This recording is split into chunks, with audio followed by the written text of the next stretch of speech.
Shalom saudaraku dalam Tuhan. Saudara, di kesempatan ini saya mengajak saudara untuk menonton video berikut dan temukan kebenaran di dalam video ini.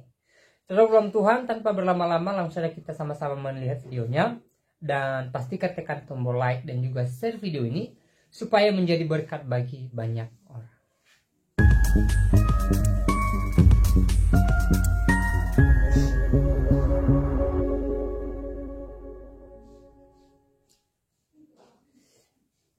Teman-temanku, shalom.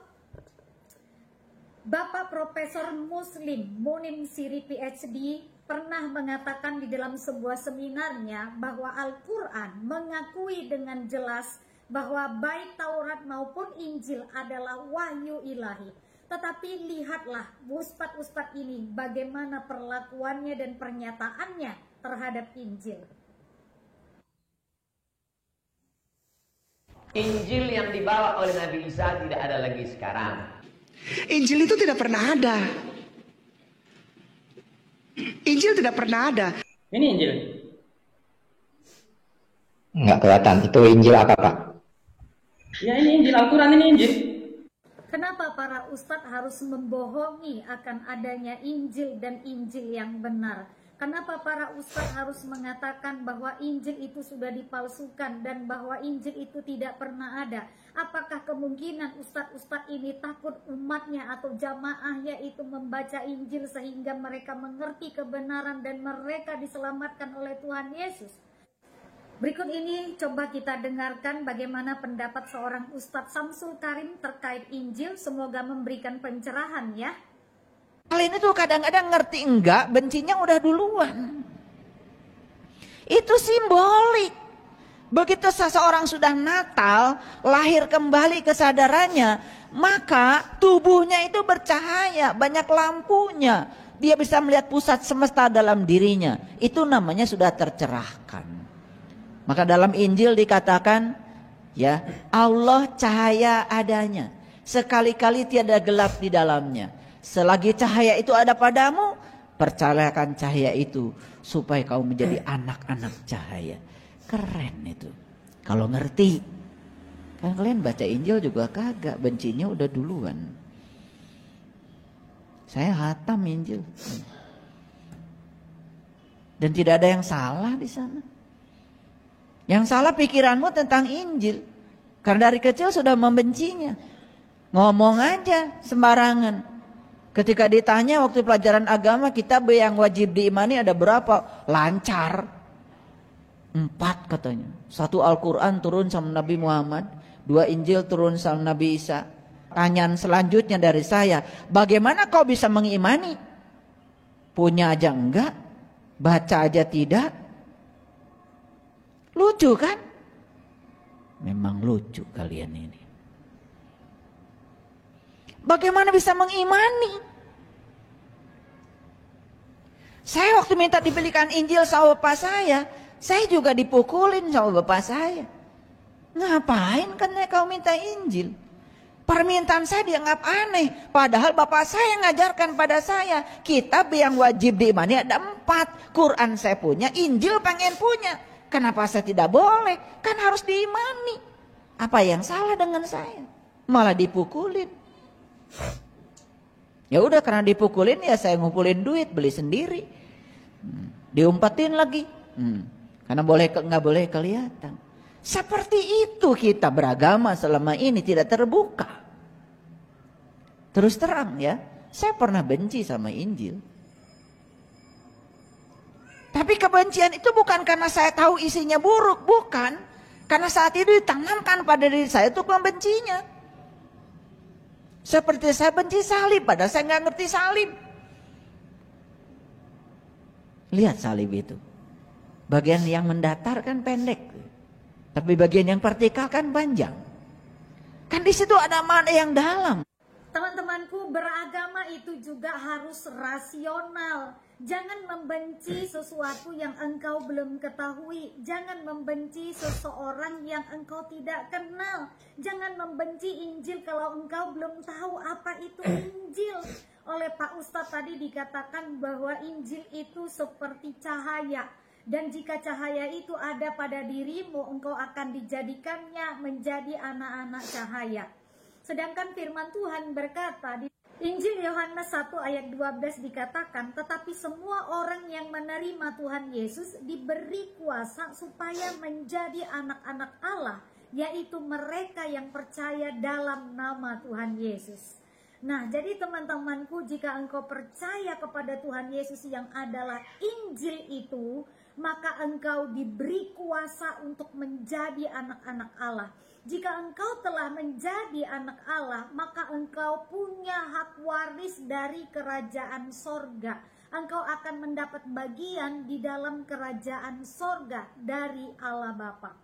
Yang kedua, teman-temanku, jangan membenci Injil, karena Injil itu adalah kekuatan Allah yang menyelamatkan. Di dalam Roma 1 ayat 16 dikatakan, Injil itu adalah kekuatan Allah yang menyelamatkan. Pertama-tama orang Yahudi, tetapi juga orang Yunani. Jadi keselamatan itu pertama datang memang untuk orang Yahudi, tetapi keselamatan itu juga sekarang terbuka luas kepada orang Yunani, kepada kita non-Yahudi. Jadi teman-temanku, Injil itu menyelamatkan setiap orang yang percaya. Kenapa engkau membencinya? Justru karena engkau membencinya, engkau tidak akan mendapatkan keselamatan daripadanya. Tetapi jika engkau menerimanya, jika engkau percaya kepada Dia, maka engkau akan mendapatkan anugerah keselamatan dari Injil, yaitu Yesus yang lahir, mati, bangkit, dan naik ke surga. Tuhan Yesus memberkati. Baik, saudara Tuhan, itu videonya kita sudah simak ya, penjelasan beberapa orang ustadz di video tadi ya. Ustadz Abdul Somad mengatakan bahwa Injil yang dibawa Nabi Isa tidak ada lagi, sementara Kainama mengatakan bahwa Injil itu tidak ada. Dan satu lagi ustadz di video terakhir tadi mengatakan bahwa Injil itu sebenarnya ada. Bahkan ustadz ini mengatakan bahwa dia membaca Injil, dia membelinya gitu loh. Ya, jadi kira-kira menurut saudara ya, pendapat mana yang benar di antara ketiga ustadz tadi ya? Dan saudara dalam Tuhan, di dalam Kristen sendiri ya, Injil itu dikenal ada dalam Alkitab. Injil itu terdiri dari 4 kitab, yaitu Matius, Markus, Lukas, dan Yohanes. Ya. Dan Injil itu adalah Injil yang memberitakan keselamatan yang dibawa oleh Yesus Kristus.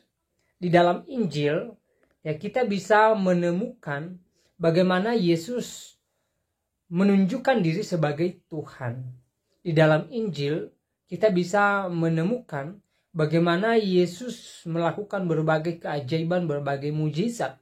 Di dalam Injil kita bahkan menemukan bahwa Yesus menjanjikan keselamatan bagi orang yang percaya kepadanya. Kalau saudara membaca kitab Matius, Markus, Lukas, dan Yohanes, di sana dikisahkan tentang bagaimana Yesus datang ke dunia ini, bagaimana Dia membawa keselamatan, bagaimana Dia menebus kita dari belenggu dosa melalui penyaliban di atas kayu salib, bagaimana Dia bangkit dari antara orang mati, bagaimana Dia naik ke surga sebagai bukti bahwa Dia adalah Allah yang berkuasa atas maut dan maut tidak berkuasa atas dirinya. Ya. Di dalam Injil juga, misalnya dalam Injil Yohanes pasal 14 ayat 6, Yesus menunjukkan diri sebagai Tuhan dengan mengatakan bahwa Dia adalah jalan dan kebenaran dan hidup. Tidak ada seorang pun yang datang kepada Bapa kalau tidak melalui Tuhan Yesus. Injil Yohanes pasal 15, di sana Yesus menceritakan bahwa Dia dan Bapa adalah satu. Dia akan pergi kepada Bapa menyediakan tempat bagi orang yang percaya kepadanya. Ya, saudara dalam Tuhan, ini semua sebagai bukti bahwa Yesus adalah ilahi. Di dalam Injil juga kita bisa menemukan ya, kisah bagaimana Yesus menyembuhkan orang sakit, bahkan membangkitkan orang yang sudah mati. Lazarus yang sudah 3 hari 3 malam dikubur, Yesus bangkitkan dan akhirnya dia hidup kembali. Yesus melakukan berbagai keajaiban yang tidak mungkin dilakukan oleh manusia biasa. Ya, walaupun Yesus mengambil dua natur ketika dia datang ke dunia ini. Ya, natur ilahi dan juga natur manusia. Dia 100% ilahi, dia 100% manusia. Ya. Tetapi keilahiannya kita bisa lihat dari apa yang dia katakan, dari apa yang dia lakukan. Ketika dia mengutuk pohon ara, lalu pohon itu pun layu dan mati.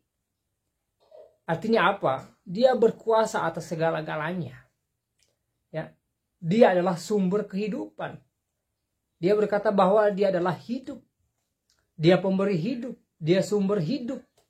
Bukan hanya kehidupan di dunia ini atau bukan hanya hidup di dunia ini. Tetapi dia adalah kehidupan di dalam kekekalan, di dalam kerajaan sorga. Karena Yesus menjanjikan sorga bagi orang yang percaya kepadanya. Ada kepastian. Ya. Saudara dalam Tuhan, bagi saudara yang rindu mengenal sosok Yesus Kristus, bagi saudara yang rindu mengenal siapa sebenarnya Yesus Kristus, bagaimana kehidupannya selama di dunia ini, apa keajaiban-keajaiban yang dia lakukan, saudara bisa menemukannya di dalam kitab Injil yang ada di dalam Alkitab, ya, di dalam kitab Matius, Markus, Lukas, dan Yohanes. Karena 4 kitab ini dikanonisasikan sebagai kitab Injil, ya. Nah, saudara dalam Tuhan, selebihnya silahkan tulis tanggapan saudara di kolom komentar. Berikan tanggapan atau komentar yang baik, yang positif, terutama komentar yang memuliakan nama Tuhan. Dan kiranya Tuhan Yesus memberkati kita semua. Shalom.